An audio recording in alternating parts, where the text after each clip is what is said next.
Hello everyone, welcome to the resort. आज हमारे साथ है लियो। लियो एक लेब्राडोर है एंड ये हमारे पास ट्रेनिंग में आ रखा है। इसके घर वालों की कंप्लेन है कि ये बहुत ज़्यादा एग्रेसिव है, ये बेल्ट नहीं लेता है, ये शांत नहीं रहता है घर के अंदर, और अगर कोई पड़ोसी आ जाए घर के अंदर या कोई गेस्ट आ जाए तो ये बेकाबू हो जाता है। तो जब ये हमारे पास आया था तो थोड़ा ग्राउल कर रहा था, but right now he is in a better position, better condition. ये ना तो कोई ग्राउल कर रहा है, चाहे इसका कुछ भी करो, चाहे आप कैसे भी उठ से चाहे मैं इसके साथ ज़बरदस्ती करूँ, कुछ भी करूँ या कुछ भी कर रहा हूँ उसके साथ, तो ये गुस्सा नहीं कर रहा। अब अगर इसका जो प्रॉब्लम आ रहा है वो उसकी वॉकिंग पैर है, लीश बहुत ज़्यादा पुल कर रहा है, उस पर काम करना है। पहले तो आपको अपने डॉग का ट्रस्ट जीतना पड़ता है कि भाई आपका जो भी डॉग जो आप ट्रेन करना चाह रहे हो, आप उसका ट्रस्ट जीतो, आप उसके साथ टाइम स्पेंड करो, आप उसको टच करो ताकि वो गुस्सा ना करे किसी भी मैनर में। अगर आपका डॉग अच्छा परफॉर्म करे, आप उसको रिवॉर्ड दे सकते हो। अगर आपका डॉग रिवॉर्ड मानता है, कोई डॉग होता है जो रिवॉर्ड मानते हैं, कोई होता है जो रिवॉर्ड नहीं मानता है। जैसे ये अब हाथ में से ट्रीट भी खाने लग गया है, पहले ये हाथ में से ट्रीट नहीं खाता था। फिनिश।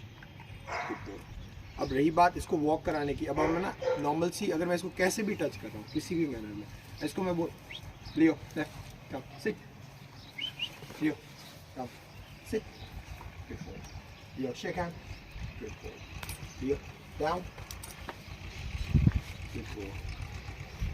Good boy. अब है ना पहले लियो बहुत ज़्यादा हाइपर था, मतलब नॉर्मल चलना भी इसके लिए बहुत मुश्किल हो, नॉर्मल चलना भी इसके लिए मुश्किल हो जाता था। ये बहुत ज़्यादा खींचाता नहीं करता था, एक्साइटेड हो जाता था छोटी छोटी चीज़ों। ये walk, Leo down, Leo down, sit down, down, sit down, yes good boy, stay, Leo come, Leo box, box, good boy, box, yes, good boy. You sit, Leo, sit, yes, good boy, Leo, good boy. जो उसका hyper activity है वो आप control कर सकते हो अपनी body language change करके। अगर मैं इसको यहाँ कितनी भी देर बिठाऊँ, he'll stay here in one position, good boy. अगर मैं इसके पास बैठता हूँ या मैं इसकी बेल्ट छेड़ता हूँ या मैं कुछ भी करता हूँ तो घर वालों ने हमें ये बोला कि एग्रेसिव हो जाता है उस मैनर में, जबकि अभी ये कोई भी एग्रेशन शो नहीं कर रहा। शेखा,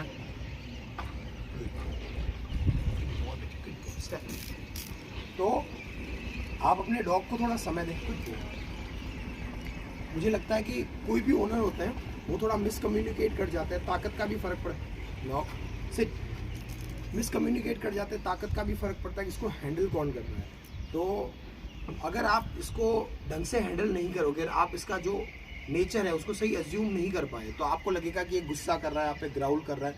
आपको अगर लगता है आपका डॉग बहुत ज़्यादा गुस्सा कर रहा है, आप उसको एकांत रखो थोड़ी देर के लिए ताकि वो शांत हो जाए। घर पे गेस्ट बस उसको मिलने दो, ये सिर्फ हाई हेलो करना चाह रहा है। फॉर एग्जाम्पल अभी हम आपको दिखाएंगे कि अगर एक अननोन बंदा हमारे को अप्रोच करता है, तो दिनेश, अगर हमारे को एक अननोन बंदा भी अप्रोच करता है तो इसका तरीका क्या है। पहले ये एक्साइटेड हो जाता था, हाइपर हो जाता था, अब अगर मैं मूव भी करता हूँ थोड़ा बहुत तो इसको कोई फ़र्क नहीं पड़ता उस चीज़ से। अब दिनेश पीछे दौड़ के आ रहा है, अब हम देखेंगे अगर मैं खड़ा हूँ यहाँ पे कुछ स्टेप, अब अगर मैं खड़ा हूँ, समझो मैं एक पब्लिक प्लेस में खड़ा हूँ या कहीं पे भी खड़ा हूँ, अगर दिनेश आता है, ये जैसे समझो कोई पड़ोसी आ गया मेरे पास में और मेरे को हाई हेलो करता है, तो दिनेश अभी जैसे आगे आया कुछ पोस्ट है और मैं डॉग को आगे नहीं जाने दूंगा, मैं आगे जाऊंगा। अब डॉग वो बॉडी लैंग्वेज देख लेगा, इसको आगे जाने की जरूरत नहीं, इसको कॉन्फिडेंस होना चाहिए कि ओनर अगर आगे नहीं जा रहा, मतलब ओनर अगर आगे जा रहा है तो मुझे आगे जाने की जरूरत नहीं है। अब अगर मैं इसको यहाँ छोड़ भी दूँ स्टे और मैं आगे स्टे, तो इसको रोक के रखना है कि भाई तेरे को बॉडी मूवमेंट नहीं लाना। अब चाहे दिनेश पीछे से आए, अब चाहे अगर ये यहाँ बैठा है, अगर दिनेश पीछे से भी आ रहा है तो ये नोटिस करे, वो अंडरस्टैंडेबल है, बट ये कोई रिएक्शन ना दे। Sit, no sit, yes good boy, stay. अब अगर दिनेश इसको हाथ भी लगाता है, stay, easy boy, good boy, easy. तो वो एग्रेशन नहीं होना चाहिए कि उसको पता है कि मेरा ओनर ऑलरेडी इससे मिल चुका है, ये कोई एग्रेसिव इंसान नहीं। तो आपको पता होना चाहिए, आपको गुड बॉय, इसका ट्रीट मांगने का तरीका है, इसने अच्छा काम किया, इसको खुद भी पता है। तो ये ट्रीट मांग लेगा। तो आपको पता होना चाहिए इस मैनर में कि आप अपने डॉग को कैसे इंटरेक्ट करवाओगे लोगों से। Same we gonna try one more time कि दिनेश यहाँ से आएगा, मैं हाथ मिलाऊंगा। अगर मैं इसको कहीं बिठा देता हूँ, फॉर एग्जांपल अभी हमने इसको स्पॉट दे रखा है क्योंकि ये अंडर ट्रेनिंग है। जब बाद में अंडर ट्रेनिंग नहीं होगा तो ये अगर कहीं इंडिविजुअली रोड पे भी वॉक कर रहा है और कोई अननोन पर्सन आता है तो आपको उसको पहले कहा देना कि स्टे, आप उसको रोक दो और फिर आप अगर उस बंदे के पास जाते हो तो आपका डॉग पीछे नहीं पीछे। इस चीज़ की आपको प्रैक्टिस करवानी पड़ती है धीरे धीरे, ओवर द नाइट ये नहीं होता है। बट हाँ, ये डॉग हमारे पास एग्रेसिव बोल के आया था कि बहुत ज़्यादा एग्रेसिव है ना, ये काटता है, पीछे दौड़ता है। अब ये सेम ही डॉग है,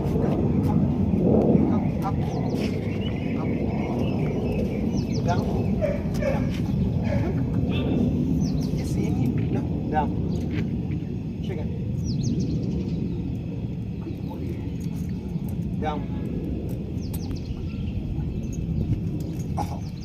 तो ये सेम डॉग है। आपको थोड़ा समय बिताना पड़ता है डॉग के साथ, आपको डॉग को टाइम देना पड़ता है, तब आप जाके आपका डॉग सुधरता है।